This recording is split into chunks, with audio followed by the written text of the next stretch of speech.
माँ तू सबसे प्यारी है, माँ तू जग में न्यारी है। माँ तू सबसे प्यारी है, माँ तू जग में न्यारी है। अपने आंचल में रखना, अपने आंचल में रखना, हमें वरदानों से भरना। माँ तू सबसे प्यारी है, माँ तू जग में न्यारी है। माँ तू सबसे प्यारी है, माँ तू जग में न्यारी है। पिता, पुत्र और पवित्र आत्मा के नाम पर आमीन। आप सबों को जय यीशु। आज पुण्य बृहस्पतिवार है, मॉन्डी थर्सडे। आज विशेष रूप से हम लोग दो बड़े बड़े पर्व मनाते हैं। एक, प्रभु यीशु मसीह ने अंतिम भोजन के समय पर रोटी और दाखरस लेकर के पवित्र यूक्रिस्त की स्थापना की, परम प्रसाद संस्कार की स्थापना का दिन। उसी प्रकार उस यूक्रिस्तीय संस्कार को ईसा मसीह के दोबारा आने तक मनाने के लिए पुरोहितों को जो अधिकार देते हुए तुम किया करो बोल करके पुरोहिताई संस्कार का स्थापना भी किया। इसका मतलब आज दो संस्कारों का स्थापना का दिवस है, पवित्र यूक्रिस्तीय संस्कार का एवं पुरोहिताई संस्कार का। प्रभु यीशु मसीह के कलवारी बलि जो अपना रक्त बहा करके जो बलि अर्पित किया, उसके पूर्वी संध्या में रोटी एवं दाखरस का ये बलि क्यों अर्पित किया, इसको अधिक जानने के लिए प्रभु यीशु मसीह का कलवारी बलि एवं ये यूक्रिस्तीय बलि में क्या संबंध है, इसको जानने के लिए हमें पुराने विधान को सीखने की जरूरत है। क्योंकि पुराने विधान के अंदर ऐसे 5 बलियों के विषय में लेवी ग्रंथ अध्याय 1 से 5 तक के अध्यायों के अंदर हमें 5 बलियों के विषय में पढ़ने के लिए मिलता है। सबसे पहले होम बलि, इसके बाद अन्न बलि, प्रायश्चित बलि, शांति बलि और क्षतिपूर्ति बलि। इस प्रकार का 5 बलियां पुराने विधान में ईश्वर ने मूसा नबी के द्वारा इस्राएलियों को मनाने का आग्रह किया। तो ये 5 बलियां पुराने विधान के अनुसार इस्राएली लोग अर्पित करते आए हैं। मैंने इससे पूर्व में इन 5 बलियों का क्लास ले चुका है, एक एक बलि का क्या अर्थ है और ईसा मसीह के कलवारी बलि में ये कैसे पूर्ण होता है, इसका क्लास इससे पूर्व में ले चुका है। फिर भी आज थोड़ा सा जल्दी जल्दी याद दिलाएंगे इसका क्या अर्थ है। तो उन क्लासों के अंदर एक एक विधि किस प्रकार करना है, उसका क्या मतलब है और वो कलवारी बलि में कैसे संपन्न होता है, इस प्रकार बोल करके जो 5 बलियों के विषय में होम बलि, अन्न बलि, शांति बलि, प्रायश्चित बलि एवं क्षतिपूर्ति बलि, इन बलियों के विषय में क्लास हो चुका है। और आप इसे जो प्लेलिस्ट खोल करके उसी के अंदर से देख भी सकता है, जो और ज़्यादा अधिक इसको सीखना चाहते हैं। आज हम लोग थोड़ा सा जाएंगे एक एक बलि में, वो ईसा मसीह के बलि के साथ क्या संबंध था। पुराने विधान के 5 बलियां ईसा मसीह के कलवारी बलि की छाया मात्र था। ईसा मसीह के कलवारी बलि के पुण्य फलों के द्वारा उन पुराने विधान के इन बलियों में आशीष मिल रहा था, क्योंकि इन बलियों को अर्पित करने के बाद उनको अनुग्रह आशीष मिल रहा है, पाप क्षमा मिल रहा है। ये हम लोग उसका इनकार नहीं कर सकते, क्योंकि पुराने विधान में लिखा हुआ है इस प्रकार वे लोग पाप क्षमा प्राप्त किया है करके। तो पाप क्षमा प्राप्त करने वाला ये जानवरों का बलि सचमुच में कैसे उनको जो कृपा मिला, आशीष मिला, क्योंकि वो आने वाले ईसा मसीह के कलवारी बलि के पुण्य फलों के द्वारा, इन बलियों के द्वारा आशीष मिलता था। तो इनके आपस में कैसे कनेक्शन है, इसको भी समझने की जरूरत है। हम लोग इब्रानियों का पत्र अध्याय 10 में, इब्रानियों का पत्र अध्याय 10 के अंदर लिखा हुआ है, वाक्य 4 में हम लोग पढ़ते हैं। वहां पर लिखा है, सांडों तथा बकरों का रक्त पाप नहीं कर सकता, इसलिए मसीह ने संसार में आकर के अपना बलि अर्पित किया है। और वाक्य 1 में जो लिखा है, संहिता भावी कल्याण का वास्तविक रूप नहीं है। एक बार और पढ़ता हूं, संहिता भावी कल्याण का वास्तविक रूप नहीं है, उसकी छाया मात्र दिखाते हैं। इसका मतलब वहां पर जो संहिता के अनुसार जो 5 बलियां अर्पित कर वे पाप मुक्ति इसलिए प्राप्त किया क्योंकि वो आने वाला बलि का एक छाया मात्र था। इस प्रकार उस बलि के द्वारा, अर्थात कलवारी बलि के द्वारा, पुराने विधान के इन बलियों में इन लोगों को जो आशीष मिलता था। इसलिए नया विधान का, अर्थात कलवारी बलि का यदि हमें समझना है, वो पुराने विधान के इन 5 बलियों के द्वारा भी हम उसका अर्थ समझ सकता है।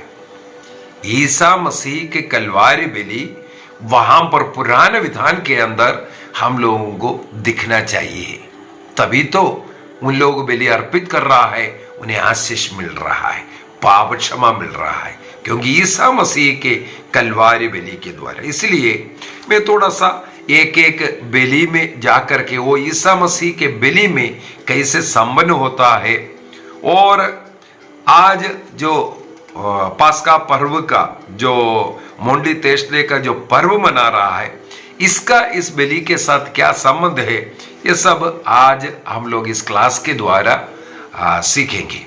सबसे पहले लेवी ग्रंथ अध्याय 1 वाक्य 1 से अगर 17 तक का जो वचन है अध्याय 1 के अंदर जो है, वो वहां पर होम बलि के विषय में लिखा हुआ है।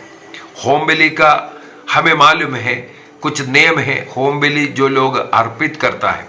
ये भी मैं बोल करके देना चाहूंगा, पुराने विधान का ये जो 5 बलियां, चाहे होम बलि हो, चाहे शांति बलि हो, चाहे अन्न बलि हो, ये जो बलियां हैं वो वॉलंटियरली अर्पित कर रहा है, उनको ये अर्पित करना जरूरी नहीं है।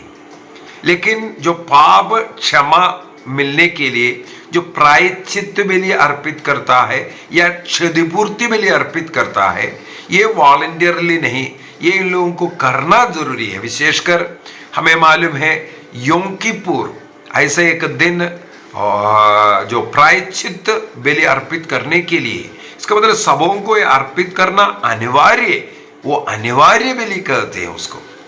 लेकिन होम बलि या शांति बलि या अन्न बलि, ये सब जो है वॉलंटियरली अर्पित करता है। इसका मतलब अनिवार्य नहीं था, कुछ अनिवार्य है, कुछ इसका मतलब वॉलंटियरली बलि भी है, स्वेच्छा से अर्पित करने वाला या नियम के अनुसार अनिवार्य रूप से जो अर्पित करने वाला। कुछ और नियम को भी हमारे मन में रखना जरूरी है। सबसे पहली बात है, जो पुराने विधान के अनुसार जो बलिवेदी बनाया है उसका आग को कभी बुझने नहीं देना है। किसका काम है? पुरोहितों का काम है। अभी नया विधान का प्रभु ईसा मसीह ने जो बलि अर्पित कर ये पुरोहितों को ये हैंड ओवर कर रहा है। इसके लिए दो संस्कारों का स्थापना आज हो रहा है। एक तो बलि का, दूसरे उस बलि को जारी रखने के लिए ईसा मसीह के दोबारा आने तक उसको बुझने नहीं देना है, उसको जारी रखने के लिए पुरोहिताई संस्कार को, नया विधान का पुरोहित हमें मालूम है एकमात्र पुरोहित ईसा मसीह है। उस मसीह के सेवक के रूप में उन जो हमारे जो पुरोहित हैं उनको प्रभु ठहराता है, उस संस्कार को ठहराता है। तो यहां पर वेदी का आग बुझने नहीं देना। लेवी ग्रंथ उसके अध्याय 6 के अंदर वाक्य 5 और 6 को अगर पढ़ेंगे वहां पर ये वेदी का जो आग है कभी बुझने नहीं देना है, उसको जलाए रखने का काम ये पुरोहितों को दिया है। लेवी ग्रंथ चैप्टर 6 वर्स 5 और 6, वेदी की आग को प्रज्वलित रखना है, उसे कभी बुझने नहीं देना चाहिए। याजक प्रतिदिन सवेरे उस पर लकड़ी रखेगा, आग पर होम बलि सजाएगा और उसमें शांत बलियों की चर्बी जलाएगा। ये सब कार्य पुरोहितों को दे करके पुराने विधान के अंदर वो जो नियम बनाया, यहां पर अंतिम भोजन के समय पर नए विधान के अंदर भी पुरोहिताई संस्कार को ठहराते हुए वो उस वेदी का आग जलाए रखने का कार्य उन्हें सौंपता है। दूसरे एक और यहां बोल करके देना चाहूंगा, ये जो बलियां अर्पित करते हैं, पुराने विधान का जो बलियां अर्पित करते हैं वहां पर भेड़ बकरियों को जब उसका सीने का भाग जो अर्पित करता है उस समय पर के लिए लिखा हुआ एक शब्द मिलेगा, हर जगह मिलेगा, उसको पुरोहित हिला हिला करके अर्पित करना है। कौन सा भाग? सीने का भाग आग के ऊपर, बलिवेदी के ऊपर हिला हिला करके अर्पित करना है। क्यों? ईसा मसीह कलवारी क्रूस पर अपना सांस लेने में कितना तकलीफ है, सांस खींच खींच करके लेने में जो तकलीफें हैं उसको दर्शाता है, सीने को हिलाना। और उसी प्रकार लेवी ग्रंथ अध्याय 7 का वाक्य 8 को अगर पढ़ेंगे, लेवी ग्रंथ चैप्टर 7 वर्स 8, वहां पर लिखा हुआ है ये जो बलि अर्पित करने वाला याजक को उस मेमने का, उस भेड़ का खाल जो है, स्किन जो है, उस याजक के लिए मिल जाता है। उस याजक को ईसा मसीह का क्रूस जो क्रूस पर ठोकने के पूर्व में जब कलवारी पहुंचा, जिन सिपाही लोग ईसा मसीह को बलि अर्पित कर रहे हैं, इसका मतलब क्रूस पर ठोकने वाला है, उनको प्रभु ईसा मसीह का शरीर में चिपके हुए जो कपड़ा उनमें उनको मिला है, उनमें बांध करके ले लिया। इस प्रकार हम लोगों को कुछ मिलता है। उसी प्रकार कई चीजें, अभी एक एक बलि में जाएगा, वहां पर भी हमें ऐसे कई चीजें मिलेगा ईसा मसीह के कलवारी बलि की ओर। लेवी ग्रंथ अध्याय 1 वाक्य 3 के अंदर होम बलि का जो भेड़ वो अदोष नर होना जरूरी है करके, अदोष नर होना। उसी प्रकार निर्गमन ग्रंथ अध्याय 12 के अंदर सबसे पहला ये जो बलि के विषय में जहां पर बोला था पास्का भोज के लिए, वहां पर 1 साल का वो जो नर जो होना है ये लिखा हुआ मिलेगा। 1 साल का मतलब हो गया ये 1 साल तक लोग पालते हैं ऐसे एक मेमने को, उसको पाल करके उसको प्रभु के लिए बलि अर्पित करते हैं। विशेष रूप से प्रभु के लिए अर्पित करने वाला मेमने का जो भेड़ का ख्याल रखा जाता है, उसमें कोई दोष नहीं होना चाहिए। अदोष भेड़ बकरिया अगर हो रहा है तभी उसको भेंट अर्पित करते हैं और उसका बलि अर्पित करते हैं। तो नर होना जरूरी है, उसमें कोई दोष होना नहीं होना चाहिए। तो ईसा मसीह संसार में आया, वो एक नर के रूप में आया। ईश्वर है, हम ये नहीं बोल सकते ईश्वर पुरुष है या स्त्री है ऐसा कर करके, लेकिन हमें ईसा मसीह के द्वारा ये मिला है, वो एक नर के रूप में संसार में जन्म लेकर के आया और उसमें कोई पाप नहीं था। बाइबल बार बार साक्ष्य दे रहा है, उनमें कोई दोष, कोई पाप नहीं था।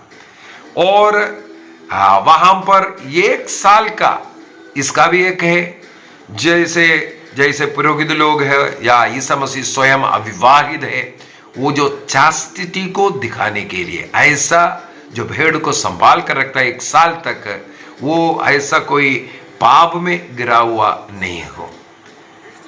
इस प्रकार का वहां पर हम लोगों को एक सूचना मिल रहा है। इसके बाद वाक्य अध्याय 1 का 10-11 के अंदर कहां पर इसको अर्पित करना है, जो होम बलि का भेड़ को उनका कहां बलि अर्पित करना है। जो मुख्य जो द्वार है उसके सामने एक वेदी है, वहां पर इसका वध नहीं कर सकता। फिर से मैं बोल रहा हूं, आप थोड़ा ध्यान से इस पर पॉइंट है, बहुत बड़ा एक पॉइंट है। जो पवित्र स्थान के जो स्थान है, अति पवित्र स्थान का जो स्थान है, उसके ठीक सामने एक वेदी है। उस वेदी में इस होम बलि का भेड़ बकरियों का वध नहीं करना, यह नियम लिखा हुआ है। लेवी ग्रंथ अध्याय 1 वाक्य 10 और 11 कहां पर होना है? वेदी के उत्तर भाग में, नॉर्थ साइड में ऐसे एक जगह तैयार किया हुआ है, वहां पर इस मेमने का वध होना है। अभी ईसा मसीह वो मेमना है, पापों को हरने के लिए संसार में आया, वो नर है। उनका वध कहां हुआ? यरूशलेम मंदिर के उस वेदी के पूर्वी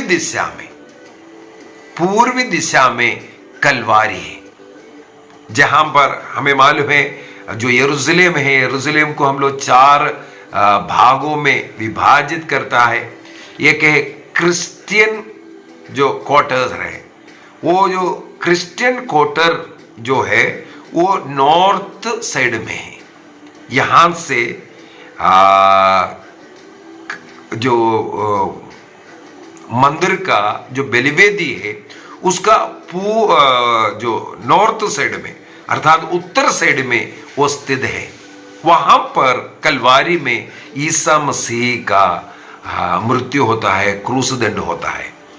इसका नियम जब लेवी ग्रंथ के अंदर वो भेड़ बकरों का जो वध करना है, वहां के लिए भी ये निश्चित किया हुआ था। उसी जगह पर पूर्व में ले जाकर के ईसा मसीह का भी कलवारी बलि होता है। दूसरी बात है, होम बलि का क्या मतलब है? होम बलि का मतलब है पूर्ण रूप से उस वध किया हुआ मेमने को जलाया जाता है, उसे कुछ खा नहीं रहा है, इसलिए उसको होम बलि कहते हैं। होम बलि का मतलब है पूर्ण रूप से जलाना। यह किसकी ओर इंगित है?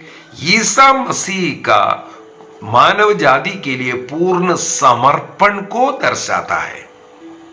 तो वहां पर नियम था होम बलि में पूर्ण रूप से उसको जलाने का, और ईसा मसीह यहां पर कलवारी में अपने को पूर्ण रूप से समर्पित कर, बलि अर्पित कर, जीवन अर्पित कर, अपना रक्त बहा करके जो बलि हो रहा है उसकी ओर ये इंगित है। आगे बढ़ते हैं। जो होम बलि का क्लास मैंने अलग से लिया है, उसके अंदर और विस्तार से बताया हुआ है। अभी दूसरा अन्न बलि में जाते हैं। अभी अगला नियम यह है, जहां होम बलि अर्पित किया वो तो पूर्ण रूप से जला रहा है, अभी अन्न बलि उसके साथ अर्पित करने का एक नियम है। यदि आप गणना ग्रंथ उसके अध्याय 28 वाक्य 2 को पढ़ेंगे, वहां पर एक नियम लिखा हुआ मिलेगा, होम बलि के साथ अन्य बलि को भी अर्पित करना जरूरी है करके। उसी प्रकार गणना ग्रंथ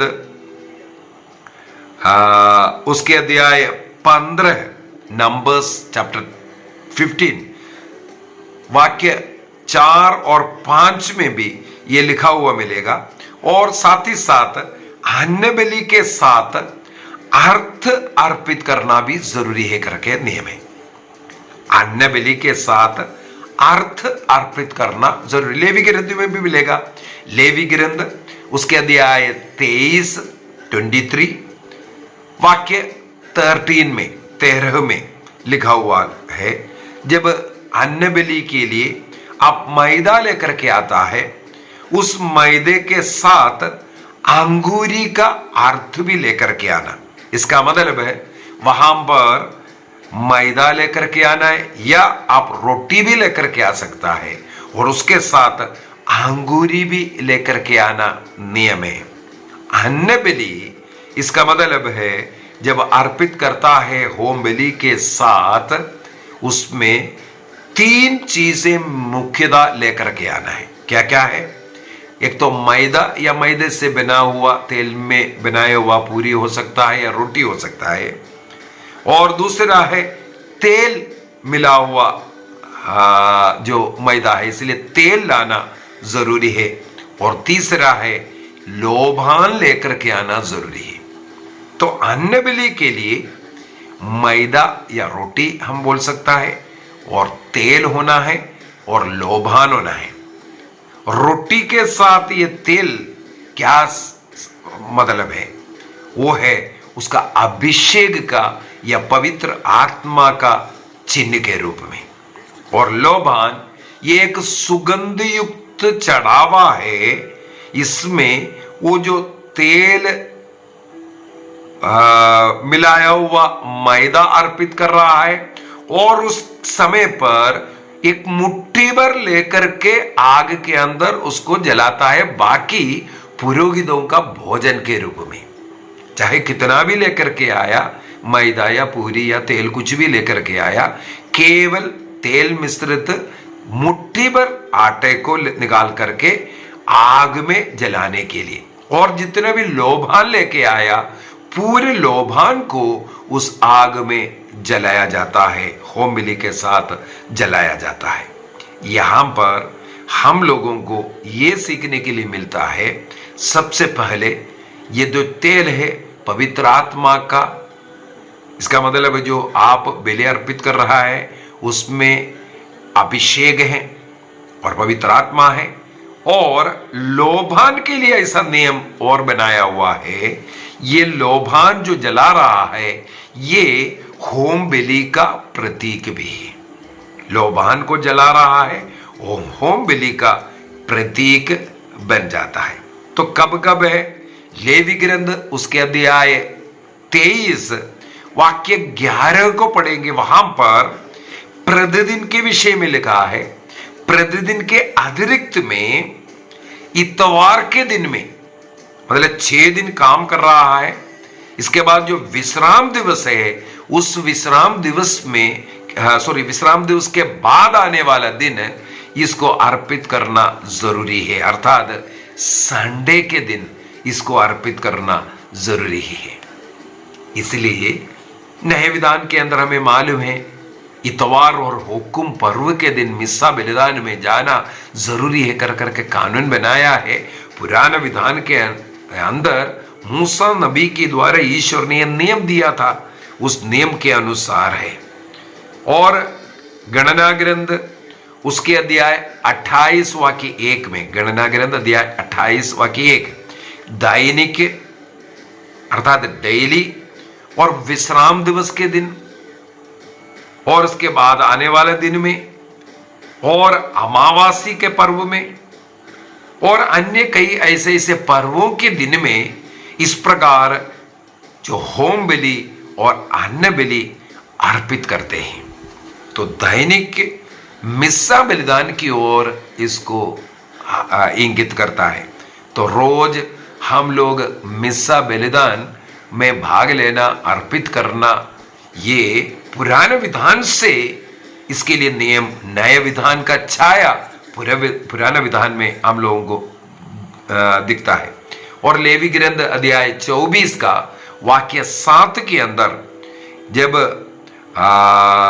लोबान जब अर्पित कर रहा है, ये जो है रोटी का प्रतीक बनकर के जैसे होम अर्पित करता है, उसी प्रकार होम बलि के रूप में प्रभु के लिए अर्पित करना है।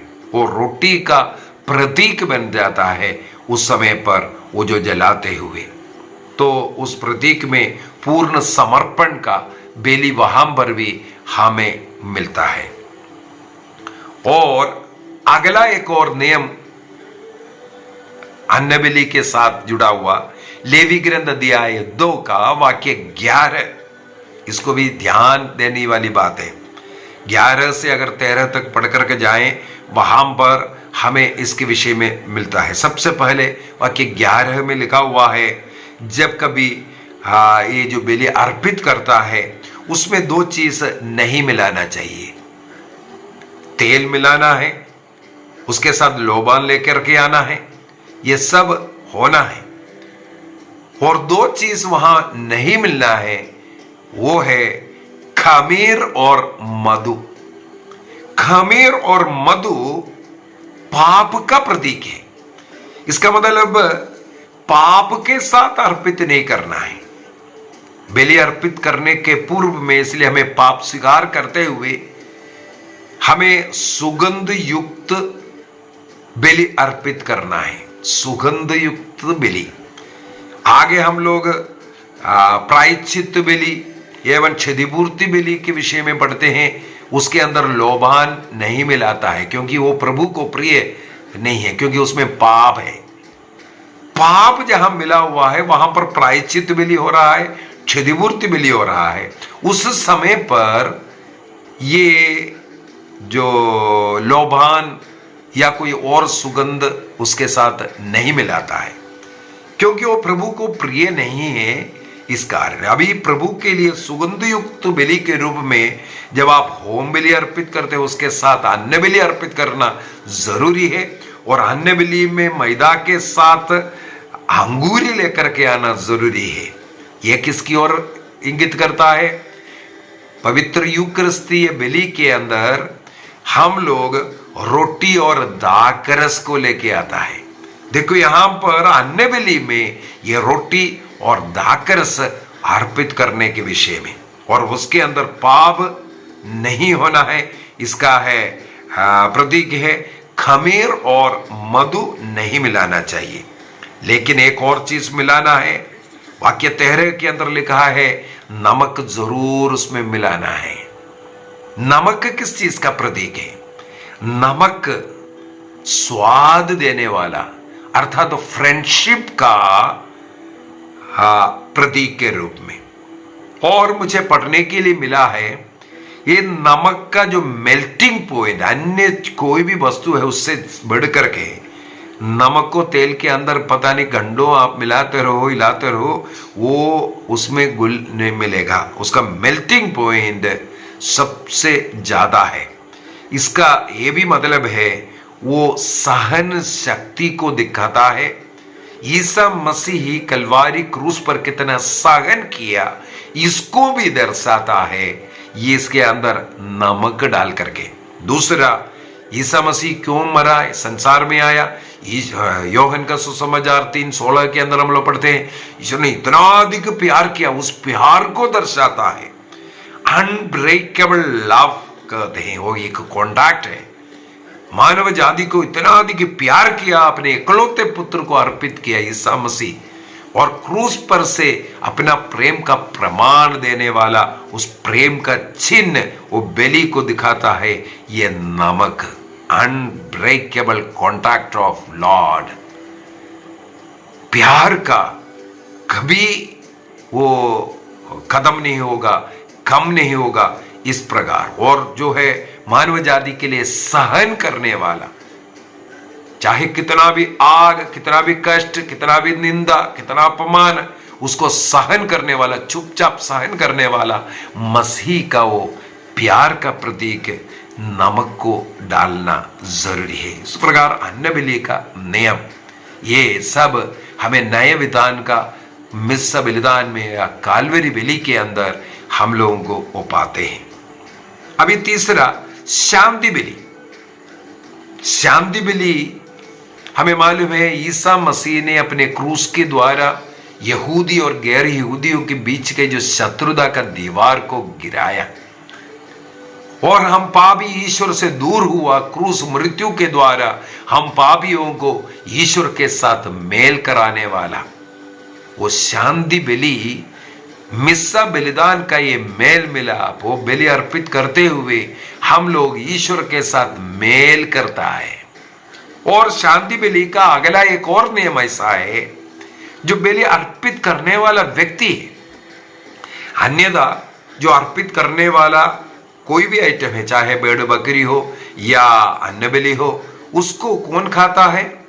उसको केवल पुरोहित और वो बलि अर्पित करने वाला पुरोहित और उसका परिवार खाते हैं। कौन खा सकता है, कौन सा भाग आना है, ये सब नियम में हमें मिलेगा। लेकिन ये एक शांति बलि ऐसा है, जो शांति बलि अर्पित करता है वो व्यक्ति भी उसको खाना जरूरी है, क्योंकि ये शांति स्थापित करता है। शांति स्थापित करने का मतलब है सबों के साथ भोजन करना। इसलिए हमारे मिस्सा बलिदान में हमें परम प्रसाद लेते हैं। उस शांति बलि को दर्शाता है। यूक्रिस्तीय बलि के अंत में हम लोग उसको ग्रहण करते हैं। परम प्रसाद को ग्रहण करने का ये शांति बलि, इसके द्वारा हम ईश्वर के साथ मेल मिलाप को दिखाता है। और अगला प्रायश्चित बलि। प्रायश्चित बलि में जैसे लेवी ग्रंथ अध्याय 16 वाक्य 1 से आगे अगर हम पढ़ेंगे, वहां पर वर्ष में जो योम किप्पुर जो पर्व मनाता है, वो प्रायश्चित का दिवस है। उस दिन कैसे मनाना है, क्या है, सब लेवी ग्रंथ चैप्टर 16 के अंदर वाक्य 1 से पूरा ये इसी के ऊपर लिखा हुआ है, वहां पर हम लोग पढ़ सकते हैं। तो ईसा मसीह ने मानव जाति के पापों का प्रायश्चित कलवारी क्रूस बलि के द्वारा किया। इस प्रकार पिता से हमें मेल करवाया। हमने गुनाह किया, मसीह का कोई गलती नहीं था, फिर भी वो अपना रक्त की कीमत पर हम लोगों को खरीदा, हमारे पापों का प्रायश्चित कर पाप मुक्ति दिया। इस प्रकार प्रायश्चित बलि पुराने विधान का ईसा मसीह में, ईसा मसीह को कलवारी बलि में पूरा होता है। कुरिन्थियों का दूसरा पत्र अध्याय 5 वाक्य 21 में, या रोमियो का पत्र अध्याय 5:25, कई जगहों पर इसके विषय में लिखा हुआ मिलता है। तो ईसा मसीह ने मानव जाति का पापों का प्रायश्चित किया।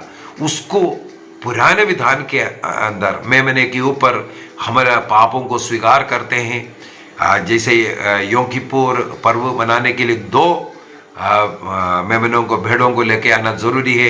एक के ऊपर हाथ रख करके प्रार्थना करते हैं और पापों को स्वीकार करते हैं और उसको विजन प्रदेश में छोड़ता है। और इस प्रकार विजन प्रदेश से आने वाला ईसा मसीह को देख करके योहन बपतिस्ता ने कहा, देखो ये है ईश्वर का मेमना जो संसार का पाप हरता है। पापों को लेकर के विजन प्रदेश में जाने वाला मेमना जब योहन बपतिस्ता और अन्य शिष्यों के सामने आ रहा था, तो योहन बपतिस्ता ने इंट्रोड्यूस कर करके बताया, वो मेमना देखो ये है। और कलवारी पहाड़ पर अपने को अर्पित कर दूसरे मेमने को बलि अर्पित करता है।